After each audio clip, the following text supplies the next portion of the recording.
آج کی ویڈیو میں ہم آپ کو یہ بتائیں گے کہ ابن زیاد نے حضرت حسین رضی اللہ تعالیٰ عنہ کے سر مبارک کی بے حرمتی کی تو اللہ پاک نے دنیا ہی میں اس کا بدلہ دکھایا۔ لوگوں نے اپنی آنکھوں سے دیکھا اور سب لوگ چلا اٹھے، بے شک برے کا انجام برا ہی ہوتا ہے۔ حافظ ابن حجر نے بخاری کی اس روایت کی مزید تفصیل بیان کرتے ہوئے طبرانی کی روایت سے یہ واقعہ بھی نقل کیا ہے، اور طبرانی کی روایت سے زید بن ارقم کی حدیث میں یہ ہے کہ ابن زیاد نے اپنے ہاتھ کی چھڑی سے یہ شروع کیا کہ چھڑی حضرت حسین رضی اللہ تعالیٰ عنہ کی آنکھ میں اور ناک میں دینے لگا تو میں نے کہا کہ اپنی چھڑی اٹھا، تحقیق میں رسول اللہ صلی اللہ علیہ وسلم کے دہن مبارک کو اس موقع پر رکھے ہوئے دیکھا ہے۔ اور طبرانی ہی کی ایک اور طریق سے یہی روایت حضرت انس رضی اللہ تعالیٰ عنہ سے بھی مروی ہے۔ عینی نے اس موقع کی کچھ اور تفصیلات بھی ذکر کی ہیں کہ جب زید بن ارقم عبید اللہ ابن زیاد کو چھڑی سے حضرت حسین کے چہرہ کو ٹھونکنے پر ڈانٹ چکے تو رونے لگے تو ابن زیاد نے کہا، خدا تیری آنکھوں کو روتا ہوا رکھے، خدا کی قسم اگر تو بڈھا نہ ہوتا، جو سٹھیا گیا ہو اور عقل تیری ماری گئی ہو تو میں تیری گردن اڑا دیتا۔ تو زید بن ارقم کھڑے ہو گئے اور یہاں سے نکل گئے تو میں نے لوگوں کو یہ کہتے ہوئے سنا،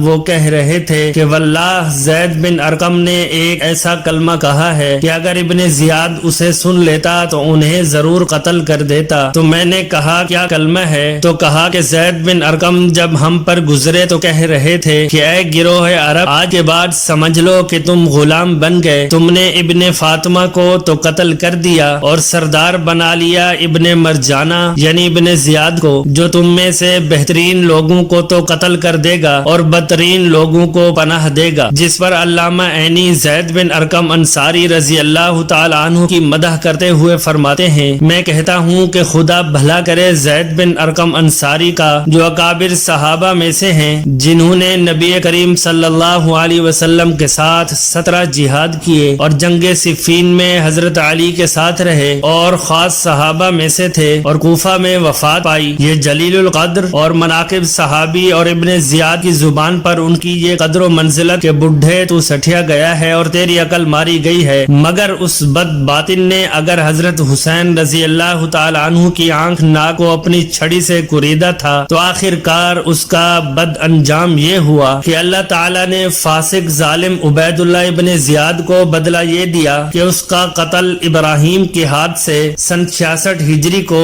اس سرزمین پر کرایا جسے جازر کہا جاتا ہے، جس کا واقعہ یہ ہوا کہ مختار بن ابی عبیدہ ثقفی نے اسے ابن زیاد سے جنگ کرنے کے لیے بھیجا، اور جب ابن زیاد قتل ہو گیا تو اس کا سر اور اس کے ساتھیوں کے سر لائے گئے اور مختار کے سامنے ڈال دیے گئے تو ایک پتلا سانپ آیا جو ان سروں کے درمیان میں گھوما اور چھانٹ کر ابن مرجانہ یعنی ابن زیاد کے منہ میں گھسا اور اس کے ناک کے نتھوں سے نکلا اور پھر ناک کے نتھوں میں گھسا اور منہ سے نکلا، اور وہ یہی کرتا رہا کہ ان سب سروں میں سے صرف ابن زیاد کے سر میں گھستا ہے اور نکلتا ہے۔ پھر مختار نے ابن زیاد اور اس کے ساتھیوں کے سروں کو عبداللہ ابن زبیر کے پاس بھیجا تو وہ مکہ میں لٹکائے گئے، اور ابن لشکر نے ابن زیاد کی لاش اور باقیوں کی لاشوں کو جلا دیا۔ یہی واقعہ حافظ ابن کثیر نے بھی ترمذی کی روایت سے ذکر کیا ہے، جس میں ابن زیاد اور اس کے ساتھیوں کے سروں کا مسجد میں رکھا جانا اور سانپ کا بار بار آنا اور لوگوں کا اسے غائب ہو کر